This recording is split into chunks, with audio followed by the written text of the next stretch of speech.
The evacuation klaxons screamed through the Zarathi warship as another human missile tore through their shields. Commander Vexlar watched his fleet crumble on the tactical display, each blinking light representing thousands of his people vaporized in an instant. "Sir, we must retreat," his second officer pleaded, mandibles clicking in terror. Vexlar's four eyes narrowed. The humans had been primitives just 2 cycles ago, barely capable of reaching their own moon. Now they fought with a ferocity that defied all Galactic Council predictions. The intelligence had been catastrophically wrong. "Plot a course to Sector 7 Gamma," Vexlar commanded. "Maximum quantum drive." His bridge crew froze. "Sir, that's the Forbidden Zone. The radiation storms, the gravitational anomalies, nothing survives there. Neither will the humans dare to follow." Vexlar's voice carried the weight of desperation. "Execute." Melissa Chen floated in the observation deck of mining station Hadley's Hope, watching the distant flashes of battle paint the darkness with brief, terrible light.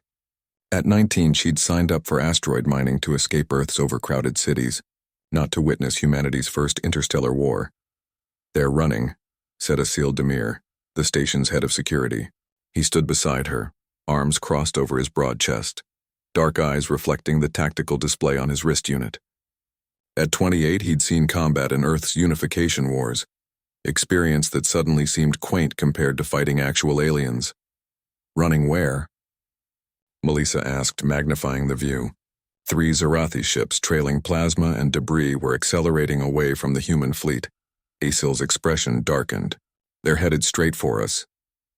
The Forbidden Zone wasn't forbidden to humans. It was home to 17 mining stations, 4 research outposts, and nearly 10,000 people who'd learned to navigate the treacherous region. The aliens feared. The radiation storms were solar flares they'd learned to predict. The gravitational anomalies were asteroid fields they'd mapped down to the meter. Humans had been living here for 6 years. "Sound the alert," Asil ordered, already moving toward the command center. "Battle stations." Melissa followed, her mining certification suddenly feeling worthless. "We're a mining station. We don't have battle stations." "We do now." Asil's grin was sharp. "You've been training on the industrial equipment, right? Time to get creative." The Zarathi ships limped into the asteroid field, their damaged sensors barely functioning. Commander Vexlar felt the first stirrings of relief. The debris would mask their signatures. They could hide here, repair, and plan their next move. "Sir, detecting multiple artificial structures ahead," the sensor officer reported. "Debris," Vexlar dismissed. "The radiation must be interfering with—" "No, sir. They're occupied. Life signs. Hundreds of them. Impossible." Vexlar leaned forward, studying the display. Stations, habitats, mining platforms, all clearly designed for long-term habitation, all bearing the unmistakable signature of human construction. "They live here," he whispered.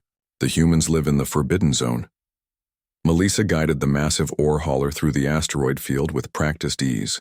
Its manipulator arms, designed to grab multi-ton rocks, extending like the claws of some mechanical beast. Behind her, a dozen other miners did the same, forming a perimeter around the damaged Zarathi ships. "You wanted to hide in our home?" Asil's voice crackled over the open comm channel, broadcasting to the alien vessels. "Bad choice."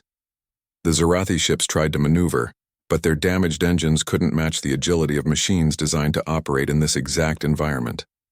The humans darted between asteroids with casual confidence, each movement demonstrating an intimate knowledge of every gravitational eddy and radiation.